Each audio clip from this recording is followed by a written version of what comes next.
भारतरत्न स्वातंत्र्यवीर सावरकरांचा आम्ही त्यांना आधीपासून भारतरत्न म्हणतो. म्हणजे आपल्या पुस्तकात सुद्धा आपण भारतरत्न असं स्पष्ट उल्लेख आहे. आपलं म्हणणं की महात्मा गांधींना महात्मा ही पदवी सरकारनं दिली नव्हती. ज्योतिबा फुलेंना सुद्धा महात्मा ही पदवी सरकारनं दिली नव्हती.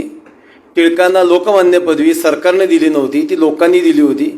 तर सरकार देईल का नाही माहीत नाही, सरकार केव्हा देईल माहीत नाही.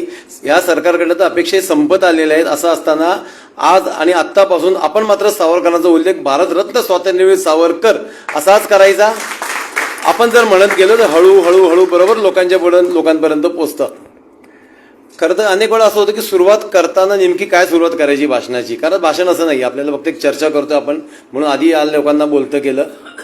नेमकं दुःख काय नाही तेच कळलं नाही. ब्राह्मण समाजाविषयी अभ्यास करताना किंवा चर्चा करताना नेमकं काय असं होतं ना की गेल्या 50-60 वर्षांमध्ये ब्राह्मणांना टार्गेट केल्याशिवाय मी मुद्दाहून एकही म्हणतो, तुमच्या आणि माझ्या मनावर राज्य करत असलेला पक्ष आणि संघटना सुद्धा त्याच्यामध्ये आली. मी कोणाचे नाव घ्यायचं नाहीये तरी सुद्धा ब्राह्मणांच्या विरोधातलं राजकारण केल्याशिवाय किंवा ब्राह्मणांच्या विरोधात लोकांची डोकी भडकवल्याशिवाय चैनच पडत नाही. जसं चैतन्यजींनी सुरुवातीला सांगितलं, किती वर्ष आम्हाला शत्रू म्हणून समजणार आहात, किती वर्ष खोटा इतिहास सांगणार आहात, किती वर्ष लोकांना फसवणार आहात. आणि सुरुवातीपासून चालू म्हणजे मुद्दाम आम्ही आज बॅनर लावले, ते कोकाटे नेमाडे ते भुजबळ असे लावले. कोकाटेंनी ते जाहीरपणे पुस्तक लिहिलं, त्या पुस्तकात पूर्णपणे खोटा इतिहास लिहिला आणि त्या पुस्तकाचं प्रकाशन माननीय शरद पवार साहेब करतात. ते बोलताना आणखी काहीतरी खोटं त्यात ॲड करतात. ते मुद्दामून भास्कर कुलकर्णीच्या पाशी येऊन थांबतात, लोकांना विचारतात काय रे तो कोण होता अफजल खानाचा वकील, कुलकर्णी ना. मग लोक टाळ्या वाजवतात. मी त्या समोरच्या टाळ्या वाजवणाऱ्या लोकांचा सुद्धा निषेध करतो. स्वराज्याचा आडवा येणारा एक नाही 100 भास्कर कुलकर्णी कापावेत. एकही कुलकर्णी, देशपांडे, जोशी आणि ब्राह्मण संस्था त्याला विरोध करणार नाही.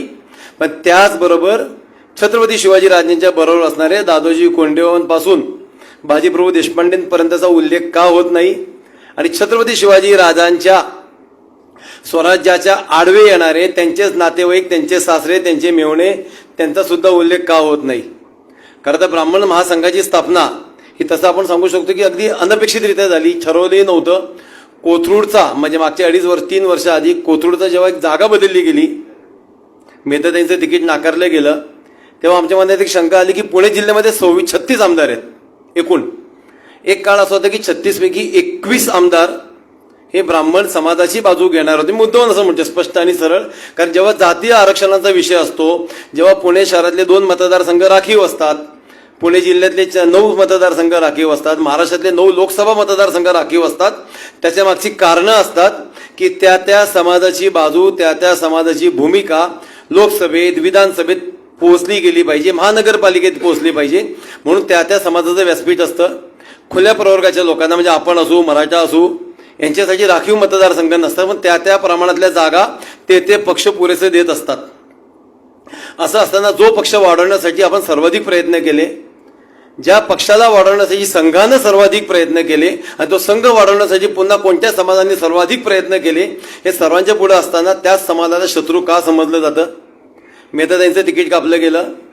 मुक्ताताईंचं निधन झाल्यानंतर एक शेवटचा आमदार राहिला होता पुणे जिल्ह्यातला की जो कदाचित खुल्या प्रवर्गाची बाजू मांडू शकेल, जो कदाचित आपल्यासाठी मांडू शकेल, जो विचारेल की पेशव्यांचा पुतळ्याला झिना का होत नाही, जो विचारू शकेल विधानसभेत, लोकसभेत की यांच्या आरक्षणाचं काय, यांना नोकरी का मिळत नाही, आमच्या मुलांना ॲडमिशन का मिळत नाही. पण हेतू पुरस्कार दाबून जर असं होत असेल तर खरंच ब्राह्मणांनी सुद्धा विचार करायला पाहिजे की निष्ठा याचा कुठेतरी गैरफायदा तर होत नाही ना, किंवा कुठेतरी गृहीत धरलं जात नाही ना. अनेक गोष्टी आहेत. ब्राह्मण समाजानंच, मी अगदी समाज असा शब्द वापरतो, ब्राह्मण महासंघ नाही, काम केले तर फक्त हिंदुत्वाचं काम केलं. आपले आदर्श आपण सावरकर, हेडगेवारपासून अगदी पेशव्यांपर्यंत जातो, त्याच्या आधी चाणक्यांपासून आपण जर सुरुवात केली, यातल्या एकाही समाजानं जातीचं काम केलेलं नाहीये. धर्मासाठी काम केले, देशासाठी काम केले, देव, देश आणि धर्म अशी कामं करत असताना सुद्धा त्यांना जातीत का अडकवलं गेलं. छत्रपती शिवाजी राजांनी जे एक स्वप्न बघितलं साम्राज्याचं, त्यांनी मुहूर्तवेळ रोवली. त्यानंतर फक्त माझ्या राजांचा शब्द किंवा माझ्या राजांचं स्वप्न म्हणून पेशव्यांच्या 4 पिढ्या ते स्वप्न पूर्ण करण्यासाठी खपल्या. त्या पेशव्याला जो बाजीराव पेशव्यांचा पुतळा शनिवार वाड्याला, त्या पुतळ्याला लोखंडी जिना आजपर्यंत नव्हता. जर पेशवे जयंती आणि पेशवे पुण्यतिथीला जर हार घालायचा असेल तर हार घालताना ती शिडी, महानगरपालिकेच्या अग्निशामकची शिडी पेशव्यांच्या पुतळ्याच्या छातीवर उभी करायची. जो हार घालायला जातो तर छातीवर उभा राहून हार घालायचा किंवा हार फेकायचा असं आम्ही म्हणू. 20 वर्ष ब्राह्मण संस्थेच्या कोणत्याही पदाधिकाऱ्यांनी, नगरसेवकांनी, आमदारांनी तो विषय केला नाही. आमच्या जेव्हा लक्षात आलं पदाधिकाऱ्यांचे की ही अडचण होती, आपल्याला ती सॉल्व्ह करायची आहे, आम्हाला 1.5 वर्ष गेलं, आम्हाला 2 वेळा दिल्लीला जावं लागलं, पुरातत्व खात्याला भेटावं लागलं, शेवटपर्यंत आलो. आणि आम्हाला अभिमान आणि आनंद या गोष्टीचा आहे की मागच्या वर्षी बाजीराव पेशव्यांच्या जिन्यासाठी लोखंडी जिना लागला. सर्व पेशवे भक्तांनी स्वतःहून पेशव्यांच्या पायाला वंदन करता आलं. त्या पेशव्याचं कौतुक नको करायला आपण फक्त कल्पना करा. आपण इथून पुण्याला मुंबईला जायला सुद्धा कंटाळा करतो, अरे यार काय आज नाही जाता आलं तर असतं बरं. वोल्वो असतात, फेसबुक आहे, व्हॉट्सअप आहे, परिवाराशी संपर्क ठेवता येतो, टाइमपासाची साधनं उपलब्ध आहे. असं असताना शनिवार वाड्यावरनं हत्ती किंवा घोडा वळल्यानंतर मागं वाड्यात काय चाललंय माहीत नसताना इथून ते अफगाणिस्तानला जायचं. मी दिल्ली विजय वगैरे मध्ये घेत नाही. अफगाणिस्तानला जायचं कारण तिथनं शत्रू येत होता. देशाच्या 7व्या शतकात ओसामा बिन कासिमला पासून सुरू झाला 712 पासून तर अगदी 1680 पर्यंत महाराज गेले आणि 1700च्या शतकामध्ये औरंगजेब गेला. तोपर्यंत भारतावर जी आक्रमणं झाली ती खैबर खिंडीतून खाली आले. पेशवे एकमात्र देशाचे सैनिक होते, महाराजांचे सैनिक होते. होय, पेशवे महाराजांचे सैनिक होते. पेशवे याचा कुठेही उल्लेख नाहीये. तो शिवशाहीचा उत्तरार्ध आहे, तो शिवशाहीचंच सरकार होतं. छत्रपती शिवाजी राजांचे सेवक म्हणूनच आपण ते काम केलं. असं असताना तो भगवा झेंडा तिथपर्यंत न्यायचा की तिथनं शत्रू खालीच आला नाही पाहिजे. मग बडोदा असेल, गुजरात असेल, मध्य प्रदेश असेल, राजस्थान असेल, अशी त्यांची ठाणी उभी करायची. आणि एक काळ असा आला होता पेशव्यांचा की आपल्या सगळ्यांना माहिती की अटकेपार झेंडे आपण म्हणतो की जिथून खंडणी सुरू झालेली होती, पेशव्यांना येण्याची खंडणी. लाल किल्ल्यावर पानिपतचा बदला घ्यायचा म्हणून नंतर 11 वर्ष भगवा झेंडा फडकलाय. लाल किल्ल्याचं नियंत्रण एकेकाळी शनिवारवाडा करत होता, परंतु खरा इतिहास लोकांना सांगितला जात नाही. पानिपतचा बदला घ्यायचा म्हणून फक्त 10 वर्षानंतर पुन्हा एकदा महाराजांच्या फौजा पानिपतपर्यंत गेल्या, अटकेपर्यंत गेल्या. अब्दालीचा जो नजीब खान होता त्याचा सेनापती, त्याची कबर परत फोडून त्या नजीब खानाचं कलेवर म्हणजे बॉडी बाहेर काढली, त्याला तोफेची तोंडी दिली. हा बदला आम्ही घेतला. हिंदवी स्वराज्य साम्राज्य जे नस्तेनाबूद करायला आलते त्यांचे. आणि पेशव्यांची भीती एवढी होती की नंतर परत अब्दालीनी एवढा अपमान सहन करून सुद्धा परत भारतात आला नाही. हा वचपा आम्ही काढला. जाहीरपणे स्पष्ट सांगतो, शौर्य आणि कौर्य सुद्धा, होय कौर्य, शौर्य आणि कौर्यामध्ये जर इस्लामला आणि मुस्लिमांना कोणी आव्हान दिलं असेल ते फक्त मराठ्यांनी दिलंय. तुमच्या आणि आमच्या छत्रपतींच्या सेवकांनी, पेशव्यांनी दिलंय. परंतु पेशव्यांना सुद्धा बदनाम करण्याचं आजही एकही धोरण जमलत नाही. मगाशी चैतन्यांनी सांगितलं की पेशवा म्हणजे बाजीराव आणि मस्तानी. 40 वर्षाचं आयुष्य, 20 वर्ष तरुणपणात यायला जातात. पुढच्या 20 वर्षात 40 लढाया लढलात, एकही जिंकला, एकही हारला नाही. ह्या लढवायला मस्तानीची एकूण प्रकरणामध्ये किती वेळ गेला असेल, किती वेळ त्यांनी दिला असेल. परंतु पेशवे म्हणजे फक्त मस्तानीचा उल्लेख करून बदनाम करायचं. परंतु आपलाही अपवाद असा आहे, आपल्याही अडचण अशी की आपण उत्तरच देत नाही. कोकाटेंनी जाहीरपणे दिलं की शिवराज्याभिषेकाला ब्राह्मणांनी विरोध केला. आमचं म्हणणं मग अभिषेक केला कोणी, तर गागाभट्ट्यांनी. मग गागाभट्ट कोण होते? पण अभ्यास करायचाच नाही अजिबात. गागाभट्टे औरंगाबादला तत्कालीन पैठणला गेलेले आणि पैठणचे प्रॉपर असलेले, काशीवरनं परत बोलवलं होतं. कारण त्यावेळेस आपल्याला त्याच्या आधी देवगिरी जो पडला, देवगिरीच्या नंतर महाराष्ट्रामध्ये राज्याभिषेक होतच नव्हते. आपल्याकडे ती पद्धतच नव्हती. आज जर मी एखाद्या पंडिताला सांगितलं की माझा राज्याभिषेक कर, त्याला करता येणार नाही, कारण आपल्याकडे ती पद्धत माहीत नाहीये. असं असताना ज्यांना ती पद्धत माहिती होती त्यांना बोलवलं, त्यांनी तो केलाय. परंतु इतिहासाचा गडबड करायची, खोटा इतिहास लोकांना सांगायचा, ब्राह्मण आणि मराठ्यांमध्ये वाद तयार करून द्यायचा. परवाच्या छगन भुजबळ यांचं वक्तव्य त्याच मताचं आहे. कोकाटेंची सगळी वक्तव्य तशीच होती. नेमाड्यांची सुद्धा सगळी वक्तव्य तशीच होती. ब्राह्मण आणि मराठा हा जो आरक्षणाचे बाहेरचे 2 समाज आहेत जे हिंदुत्वासाठी आणि देशासाठी सर्वाधिक लढले, त्या 2 जातींमध्ये मतभेद करायचे. कारण सरळ आणि स्पष्ट आहे, मराठा आरक्षण मिळू शकत नाही, काळ्या दगडावरची रेग आहे. मी परवा नाशिकमध्ये सुद्धा हेच बोललो, आज सुद्धा हेच सांगतोय. आज सकाळी सुद्धा मराठा जो मोर्चा निघालाय, आज बातम्या तुम्ही बघितलं असेल, त्यांनी मागणी केली की मराठा समाजाला ओबीसीत घ्यावं, कारण मराठा समाजाला वेगळं आरक्षण मिळू शकत नाही. आणि जर ओबीसी मध्ये घेतलं मराठा आरक्षणाला, तो ओबीसी समाज काय करेल? मग दोन्हीकडे 30 आणि 32% असलेले समाज, दोन्हीकडे आक्रमक असलेले कार्यकर्ते, आक्रमक असलेले पदाधिकारी, आक्रमक असलेले नेतृत्व, मग यांना दोघांसाठी एक समान शत्रू पाहिजे. राग व्यक्त करण्यासाठी, दगड मारण्यासाठी, जिथून प्रतिकार होणार नाही अशासाठी मग तो एक ब्राह्मण हा सॉफ्ट टार्गेट ठरतो. याच्यापुढे भविष्यात जेव्हा जेव्हा हिंदूंवर संकट येतील ना, पहिला वार ब्राह्मणांवर होणार आहे. कारण ब्राह्मण मारला ना तर असं वाटतं की अरे ब्राह्मणाला मारली, हिंदूला नाही मारलं.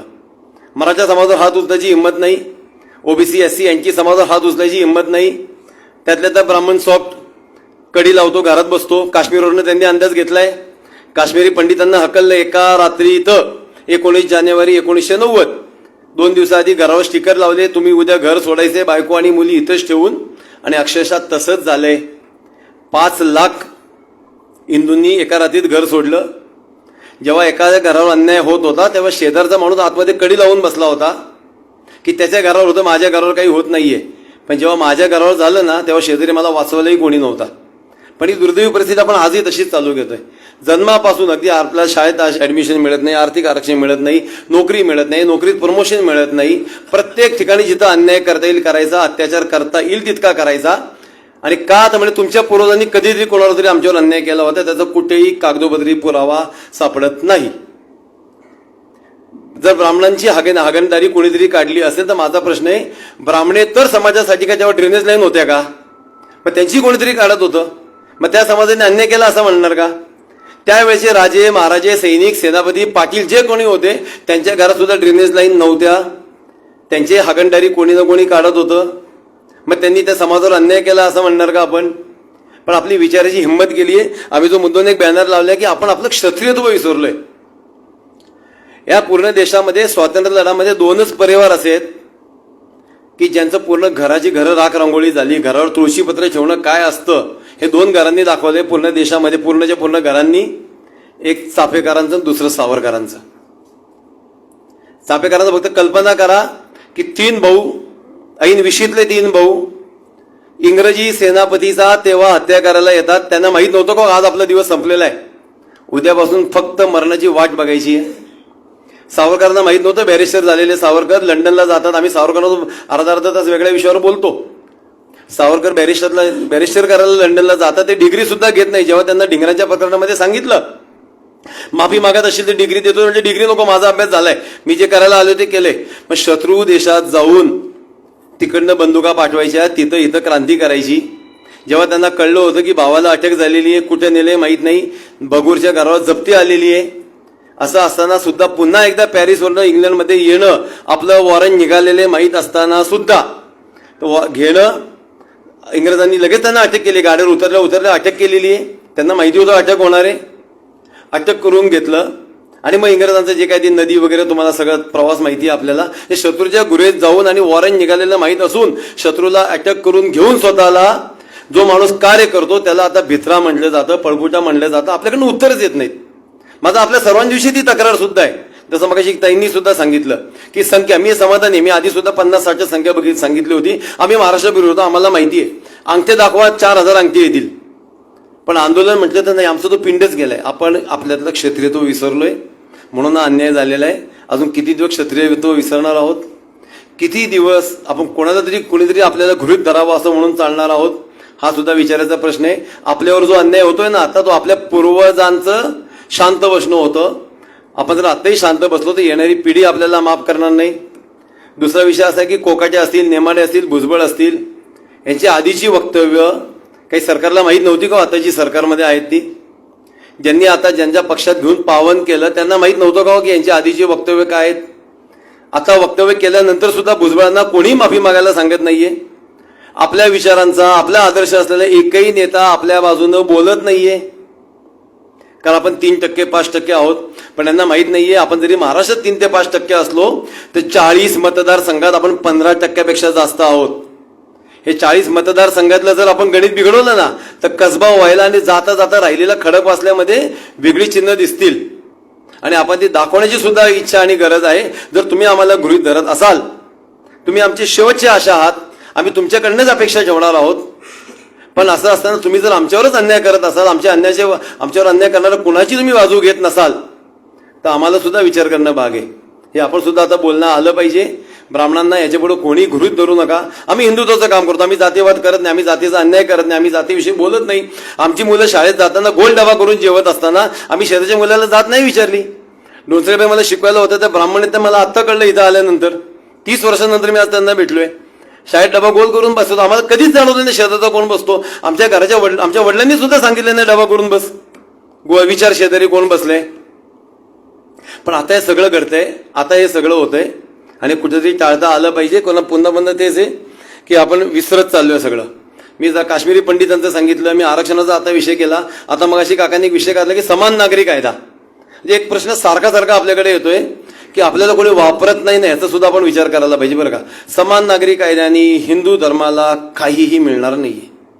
सर आणि स्पष्ट आहे, सगळे हिंदू समाज हा समान नागरी कायद्यात ऑलरेडी आलेला आहे. आपल्याला कायदे तेच याचे लागणार आहेत.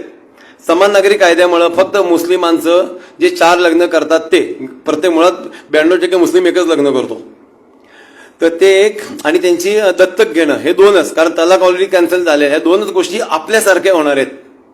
पण समान नागरिक कायदा जर आला, आम्ही समान नागरिक कायद्याला स्पष्ट विरोध करतो आहोत, कारण समान नागरिक कायदा जर आला तर हिंदू राष्ट्र म्हणून घोषित करण्याचं आपलं एक स्वप्न किंवा आपली जी इच्छा आहे ती नष्ट होणार आहे.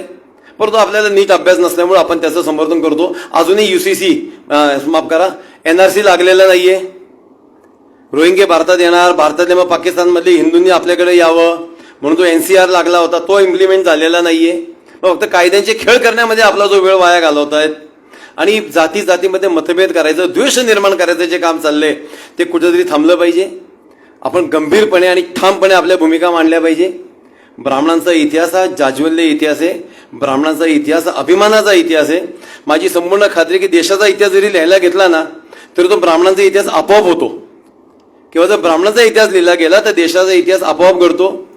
छत्रपती शिवाजी राजांच्या काळातल्या फक्त ब्राह्मणांचा इतिहास लिहिला गेला तरी सुद्धा त्यांना मदत करणारी 100 लोक येतील की ज्याच्यामुळे महाराजांचा इतिहास त्याशिवाय पूर्ण होत नाही. ज्योतिबा फुलेंचं तुम्ही नाव काढत असताना भिडेंची शाळा मुद्दामून लपवली जाते. ज्योतिबा फुलेंच्या शाळेमध्ये पहिले 9 विद्यार्थी ब्राह्मण होते 11 पैकी. शाळा दिली, शाळेसाठी पैसे दिले, वर्गणी दिली, दक्षिणा दिल्या, या सगळ्या गोष्टी करत असताना सुद्धा कुठल्या तरी एका ब्राह्मणाने कधीतरी एखादा दगड मारला असेल म्हणून आपण त्याला इनवत राहायचं. पण शाळा देणारे भिडेंचं मात्र कधीही कौतुक करायचं नाही. भिडेंचं स्मारक का करायचं नाही, ते भिडेंचं स्मारक केलं तर फुलेंची शाळेचं स्मारक का करायचं नाही, पहिली शाळा तर ती भिडेवाडा सुद्धा अजरामर होईल, भिडे हे नाव कायमचं लागेल. मग तुम्ही किती दिवस लपवणार आहात? बाजी प्रभूंचा जो पिक्चर आला होता तुम्ही बघितला, आपण तो पिक्चर चांगला चालला, पूर्ण चित्रपटामध्ये कुठेही देशपांड्या उल्लेख नाहीये. बाजी असाच उल्लेख आहे. मग तुम्ही इतिहास लपवताय, इतिहास फसवताय.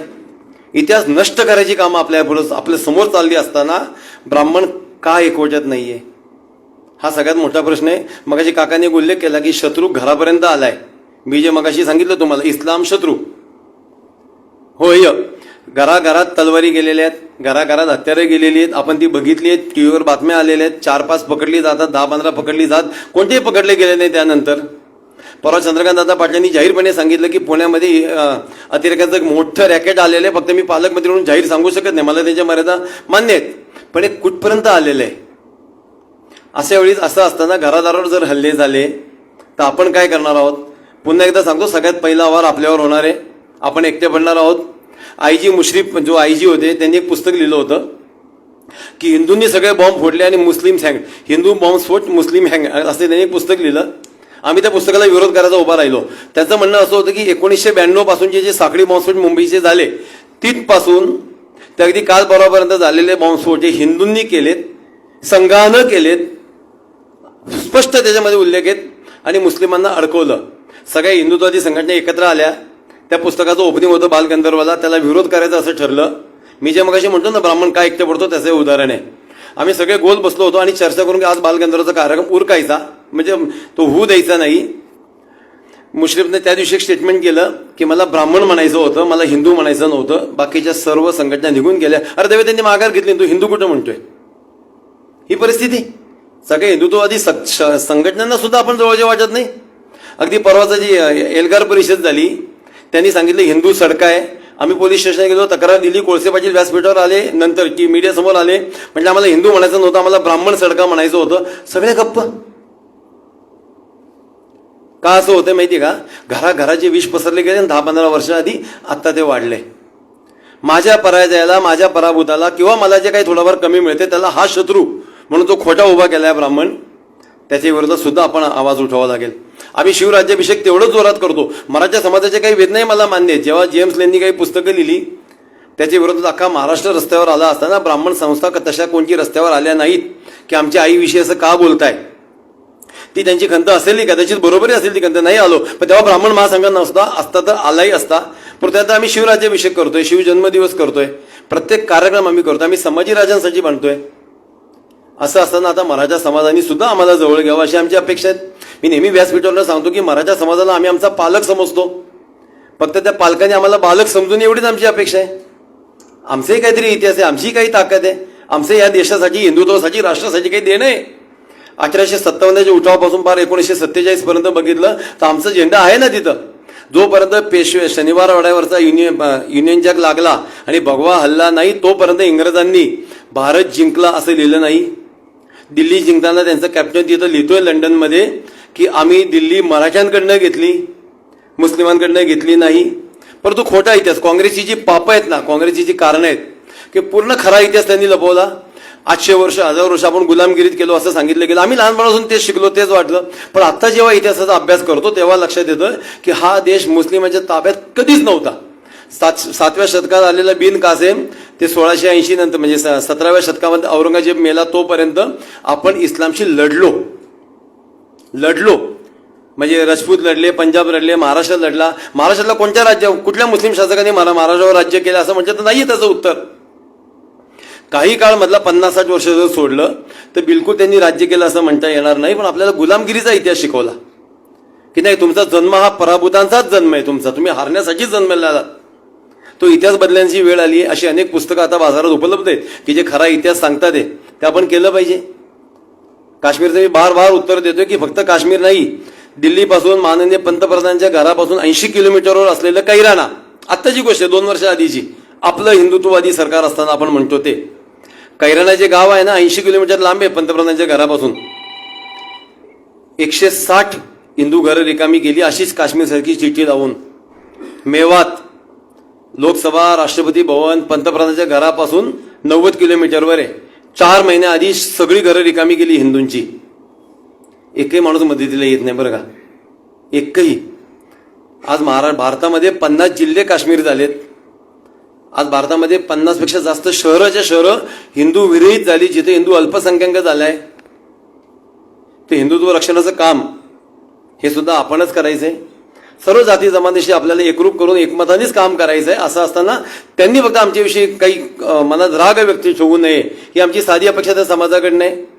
खरं बोलण्यासारखं खूप असतं, वेदना खूप असतात. भुजबळांना समज का दिली जात नाही, नेमाड्यांना समज का दिली जात नाही, हे आमचा आजही प्रश्न आहे. ज्या अजित पवारांवर, शरद पवारांवर, भुजबळांवर जे आरोप केले गेले होते त्यांना कसं बसवलं जातं. 2019च्या निवडणुकीमध्ये तुम्ही सांगताय की छगन भुजबळांच्या शेजारच्या खोलीमध्ये अजित पवार असतील. 2 वर्षांनंतर तुमच्या शेजारच्या खुर्च्या दोन्ही तुम्ही अजित पवार आणि छगन भुजबळांना देताय की ज्यांनी फक्त ब्राह्मणांच्या विरोधात राजकारण करण्याचा एक सपाटा लावला गेली अनेक वर्ष. त्यांच्यावर संस्कार कोणाचे तुम्हाला माहीत नाहीत का? 1 वर्षाआधी त्याचे नेते कोण होते आपल्याला माहीत नाहीत का? पण जो गृहीत धरायचं काम करतात हे कुठे जाणार नाही, माझेच आहेत. हे गृहीत धरणं हिंदूंनी ब्राह्मणांनी सुद्धा कुठेतरी थांबवावं. आपण विचारावं की 70 वर्षानंतर ते आरक्षणाचा फेरविचार करणार आहोत का? आमची एक भूमिका आहे की 2047 साली म्हणजे स्वातंत्र्याच्या 100व्या वर्षी हा देश आरक्षण मुक्त व्हावा. ह्या देशातलं आरक्षण कधीतरी संपवावं. मेहनत करतो त्याला यश मिळावं, कॅलिपर असेल त्याला यश मिळावं, पण ते कधीतरी संपणार आहे का नाही ते सुद्धा आपल्याला विचारायची पद्धत आहे. आज मेडिकल लाईन आणि लॉ याच्यातला ब्राह्मणांचं जवळजवळ 100 जागा संपलेल्या आहेत. म्हणजे पुढच्या 20 वर्षानंतर डॉक्टर, नवीन डॉक्टर हा ब्राह्मण तुम्हाला दिसणारच नाही. वस्तुस्थिती आहे. जे या लाईनमध्ये आहेत त्यांना विचारा, ते सांगतील. वकिलीला सुद्धा तसंच आहे. पण चांगली क्षेत्र आमच्याची काढली जातात आहे. आर्थिक आरक्षण महामंडळ आपल्याची उपलब्ध करून देण्यात येत नाही. ट्रेनिंग सेंटर सुद्धा फक्त ओबीसीसाठी, ट्रेनिंग सेंटर फक्त बीसीसाठी. आमचं म्हणणं त्यांना द्यायला काहीच विरोध नाही हो, पण जो गरजू आहे त्याला द्या. मराठा हॉस्टेल वेगळे, ओबीसी हॉस्टेल वेगळे, बाहेर गावावरनं लोकांना येण्याची. मग जो ब्राह्मण मुलगा सुद्धा बाहेर गावात येतो त्याला काय? का त्यांनी एकमेकांना फक्त फोन करायचे माझ्यासाठी कुठे जागा आहे का, माझ्यासाठी कुठे जागा आहे का? मग आम्ही जे निष्ठावंत होतो त्या निष्ठा तुम्ही काय देताय रिटर्नमध्ये, हा विचारण्याची वेळ आली आहे. माझे बुजुर्ग जे व्यासपीठावर समोर आहेत त्यांना माहिती असेल की जेव्हा दिवा आणि पणतीचं काम करायचं म्हणजे तेव्हा लोक हसायची. टिंगलीचा विषय जेव्हा होता त्या लोकांनी जेव्हा पक्ष वाढवला, त्या लोकांनी जेव्हा सत्ता दिली आणि प्रचंड प्रमाणात दिली, तरी हिंदू म्हणून, हिंदूतला एक सशक्त समाज म्हणून, त्यागी समाज म्हणून त्याच्यावर किती वर्ष अन्याय तुम्ही सुद्धा होऊ देणार आहात राज्यकर्त्यांना विचारतोय, आणि आपण सुद्धा सगळे किती वर्ष सहन करणार आहोत. हे सगळेच प्रश्न आहेत खरं आपल्याकडं. एनसीपीचा कार्यकर्ता यांनी सांगितलं, भुजबळांचा पराभव वक्तव्य झाल्यानंतर, त्याच्या आधी अमोल मिटकरींनी वक्तव्य केल्यानंतर राष्ट्रवादीचं पुण्यातलं कार्यालय फोडायला जर कोणी गेलं असतं, फक्त ब्राह्मण महासंघ गेला होता. अतिशय प्रचंड प्रमाणात धरपकड झाली. आम्ही दगड म्हणून अक्षरशः कार्यालय फोडलं असतं की कुठेतरी अकला आल्या पाहिजेत. त्यानंतर पुढच्या एका तासात शरद पवारांनी स्टेटमेंट देऊन, जयंत पाटलांनी स्टेटमेंट देऊन अमोल मिटकरीला थांबायला लावलं होतं, माघार घ्यायला लावली होती. परवा भुजबळांनी सुद्धा जे वक्तव्य केलं शिवाजी आणि संभाजी, माझा थेट प्रश्न तुम्ही सगळ्यांनी मीडियावर बघितला असता. आमच्या लोकांनी विचारलं की तुमच्या घरात किती शिवाजी आणि संभाजी येतो? तुम्हाला नावं ठेवता येत नाही शिवाजी आणि संभाजी, आणि आमच्याकडनं अपेक्षा ठेवताय?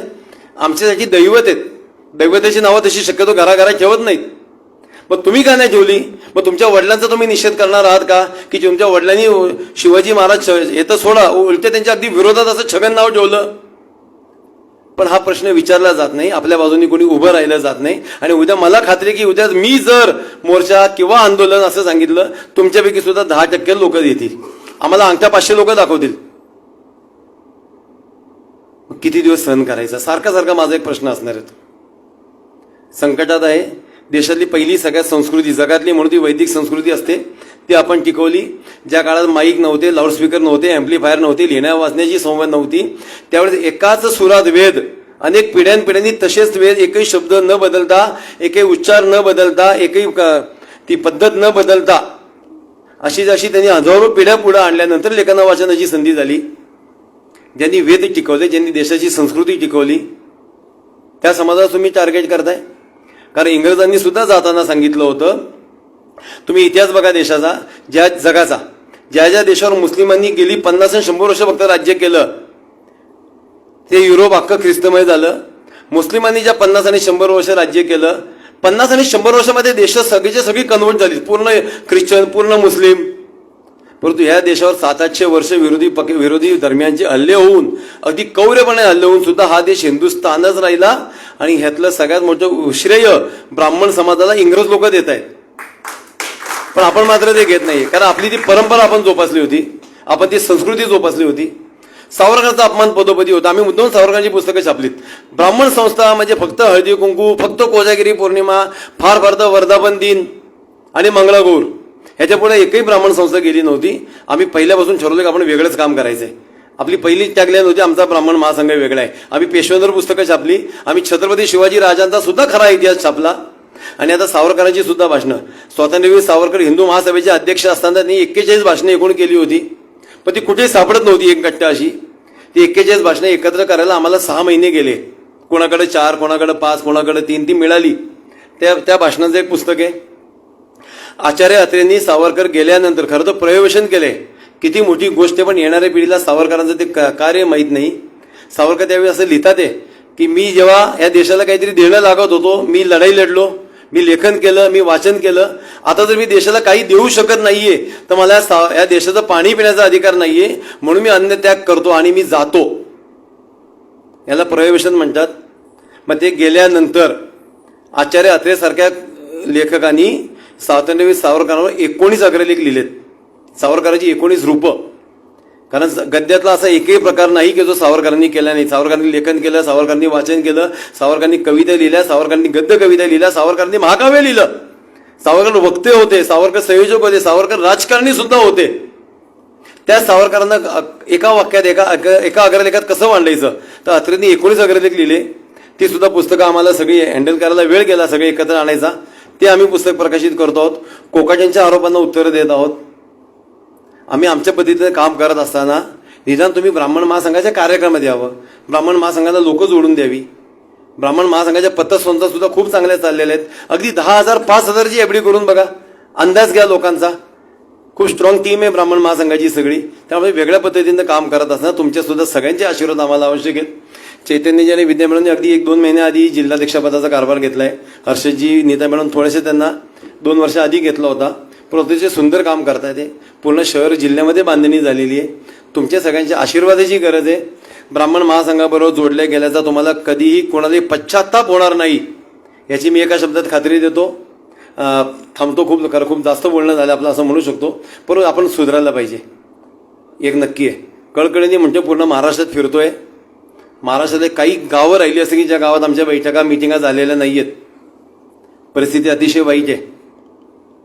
हिंदूंचाच शत्रू म्हणून म्हणजे कदाचित हीच परिस्थिती झाली तर पुढच्या 25 वर्षांनी ब्राह्मणा वेगळा धर्म आहे आणि तो हिंदुत्वाच्या विरोधात लढतो अशा काहीतरी शक्यता तयार होतील. आपण निदान लेखन वाचन करू शकतो. तुम्ही सगळ्यांनी इथं मोबाईल नंबर दिलेले आहेत. तुम्हाला सगळ्यांना 2 दिवसात त्या ग्रुपवर ॲड करू.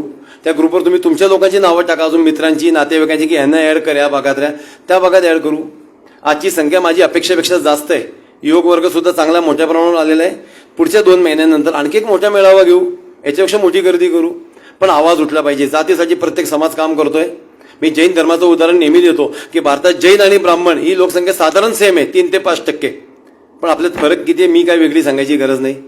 आजही जैन समाजातल्या 4 वर्षाच्या मुलाला मंदिरात घेतलं जातं, घेऊन जातो तो घरचा, त्याला ती संस्कृती शिकवतो.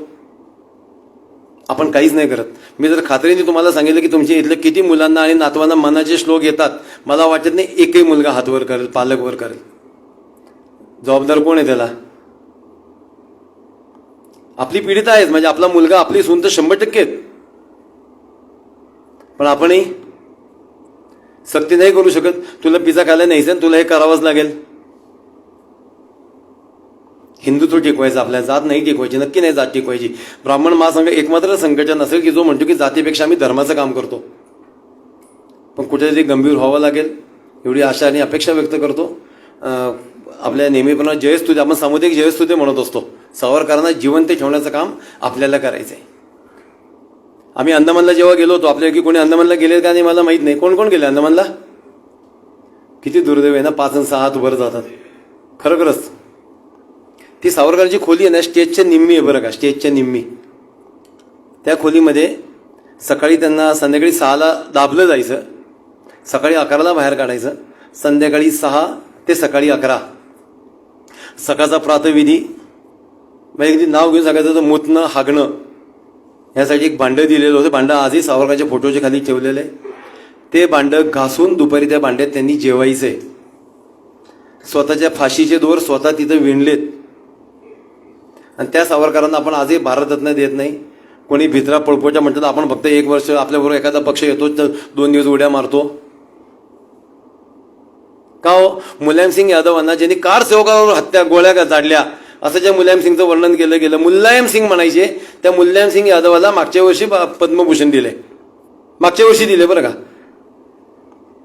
शरद पवारांना ज्यांना आमच्या विरोधात असं उभं दाखवलं त्यांना मागच्या वर्षी पद्मभूषण दिले. मग सावरकरांना भारतरत्न द्यायला का हात थरथरतात? आम्ही विचारणं काम आहे ना.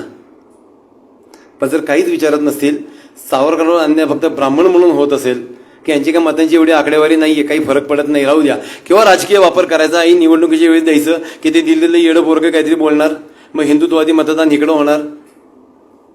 सावरकर त्याच्या पुढचे आहेत, सावरकर त्याच्यापेक्षा वेगळे आहेत, सावरकर त्याच्यापेक्षा जास्त आहेत, पेशवे त्याच्यापेक्षा वेगळे आहेत.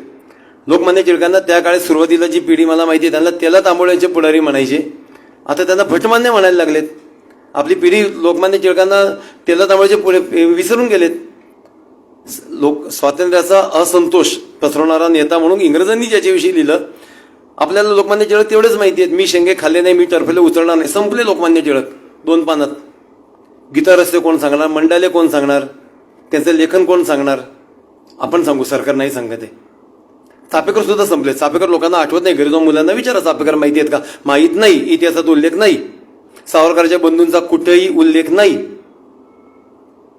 परिस्थिती आली आहे की लोकांनी विचार करायला पाहिजे. आणि माझं स्पष्ट म्हणणे, सरकारनं सुद्धा विचार करायला पाहिजे. हिंदू असंतोष आहे, हिंदुत्व उद्रेक आहे. कर्नाटकमध्ये बजरंग दलावर बंदी आणू असं म्हटल्यानंतर सुद्धा घाणेरडं सरकार सत्तेवर आलं. मतदार नाराज आहे. तुम्ही 9 वर्ष दिल्यावर सुद्धा काही होत नसेल तर आम्ही वेगळा विचार करायला काय हरकत? इथपर्यंतच आलंय. आम्ही सरकारला सावध करतोय. आमच्या शेवटच्या अपेक्षा तुमच्याकडनं आहेत. तुम्ही जर सावरकरांना विसरायला लावलं, तुम्ही जर टिळकांना विसरायला लावलं, तुम्ही पेशव्यांचा वारंवार अपमान करत असाल, अवघड आहे. खरंच परिस्थिती अवघड आहे. खूप सांगत नाही. आपण यांना चहा आणि नाश्त्याची सोय केलेली आहे. परत एकदा गप्पा मारू. आपण सामुदायिक जयस्तुती करू. आपण सावरकर जिवंत करू. तुमच्या प्रत्येक सोसायट्यांमध्ये, तुम्ही ज्या ज्या भागात सोसायट्यांमध्ये राहताय तिथं कृपया ब्राह्मण महासंघाच्या पदाधिकाऱ्यांना बोलवाव्या. आपण सावरकरांचं पुस्तकाचं चित्र, मला 10 लोक सुद्धा चालतात. आज इथं 60-70 लोक आपली, माझी खरंच अपेक्षा नव्हती, मी त्याला आता चहा वाढवायला सांगितला. पण त्यात लहान लहान सोसायटीमध्ये, बारजेसारख्या सोसायट्यांचं एक मोठं खांब आहे की 1-2 सोसायटीमध्ये 100 लोक राहतात, त्यातली 50 लोक बाहेर असली तरी सुद्धा. पण बैठका लावा, आम्ही सावरकरांना बोलू, आम्ही सावरकरांची पुस्तकं आणू, तुम्ही आणि मी संपर्कात राहणं आवश्यक आहे. खोले त्यांचं प्रकरण 10 वर्ष आधी झालं होतं, आठवत असेल. सोहळ्यातलं स्वयंपाक, त्यांच्यावर कधी अन्याय झाला त्यांनाही कळलं नाही. राम गणेश गडकरींचा पुतळा 50 वर्ष होता, तो नंतर तुटला. तसं आपण खाली गेल्यावर आपल्याकडं पहिला दगड कधी येईल असं आपल्याला माहीत नसताना आपण एकमेकांशी संपर्कात असणं, एकमेकांना ताकद देणं आणि एकमेकांचा आत्मविश्वास वाढवणं आवश्यक आहे. 2-3% 5% लोक आज देशावर हवी होत आहेत. हजारो लाखो किलोमीटर लांब असलेल्या डेन्मार्कला जर मोहम्मद पैगंबरांच्या कार्टूनचा अपमान होतो, अख्खा देश दंगा पसरवतो. आपण मात्र कुठेच काही करत नाही. निदान व्यक्त होणं शिकू आपण, फेसबुकवर, व्हॉट्सअपवर. मी आज मुद्दाम म्हणून अर्धा तास लोकांना दिले की तुम्ही व्यक्त व्हा. व्यक्त व्हायला पाहिजे. संकट बेकार आहे. अजून 5 वर्षांनंतर ब्राह्मण हा हिंदूंचाच द्वेषी असं जर झालं, बाहेरच्या संध्या संपलेल्या आहेत, बाहेर सगळी लोक बाहेर जात नाहीत, गेली तरी त्यातली 50% परत येत आहेत. असा विश्वास करूच नका की इथं मी शिकलो, मी बाहेर गेलो की विषय संपला. देश आपल्याला वाचवायचा आहे. देशाच्या आतपर्यंत आलेल्या शत्रूपासून वाचवायचं काम जे चाणक्यांनी सुरू केलं होतं, जे सावरकरांनी ओळखलं होतं, देशाची फाळणी होईल हे सांगणारा पहिला द्रष्टा सावरकर होता. ते सावरकर, टिळक, पेशवे, छत्रपती शिवाजी महाराज, संभाजीराजे, प्रत्येकाचं कार्य घरापर्यंत न्यायचं आहे.